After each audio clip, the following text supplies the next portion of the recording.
அம்மாவுக்கு நடந்திருக்கு. சில வருடங்களுக்கு முன்னாடி பின் நம்பர் வச்சு 16 நம்பர் அந்த அந்த நாங்கள் உங்கள் பேங்க் மேனேஜர் பேசுது அப்படின்னு சொல்லி எங்கள் அம்மா நல்லா தூங்கி இருந்திருக்காங்க. அதுவும் அந்த தூங்குற நேரத்தில் தான் பெரியவங்களை டார்கெட் பண்ணி தூங்குற நேரத்தில் எழுப்பானுங்க. அவங்க இந்த பேங்க் மேனேஜர் கூப்பிட்றேன் உங்கள் அக்கௌண்ட்டு பின்னு மாறி இருக்குனாலே பயந்துட்டாங்க.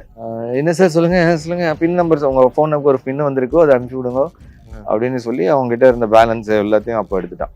அது ஒரு 4-5 இயர்ஸ் முன்னாடி நடந்த ஒரு கதை. அது எவ்வளவு காசு அடிச்சிருந்தாங்க? அது அவங்க அக்கௌண்ட்ல பென்ஷன் ஒரு 30,000-40,000 எடுத்திருப்பாங்க அந்த டைம்ல. எங்க அம்மாவுக்கு அது பெரிய விஷயமா ஆயிடுச்சு. ரொம்ப டிப்ரெஷன் ஆயிட்டாங்க. ஒண்ணு ஏமாத்தினது காசு, இன்னொன்னு ஏமாத்தல். இந்த வயசுல யங்ஸ்டர்ஸுக்கு பணம் வேல்யூ வேற. நம்மளுடைய ஒரு 1000 ரூபாய் நமக்கு வேற. நமக்கு ஒரு படம் பார்த்தா முடிஞ்சு போச்சு ஒரு 1000 ரூபாய். ஆனா பெரியவங்களுக்குலாம் ஒரு 1000 ரூபான்றது அவங்களுடைய ஒரு 10 ரூபாய் 20 ரூபாவே இன்னைக்கு அவங்களுக்கு பெரிய அமௌண்ட். ஏன்னா அவங்க அந்த மாதிரி தான் சம்பளம் வாங்கி இருந்திருப்பாங்க. அப்படிதான் அவங்க லைஃப் ஸ்டைலே இருந்திருக்கும்.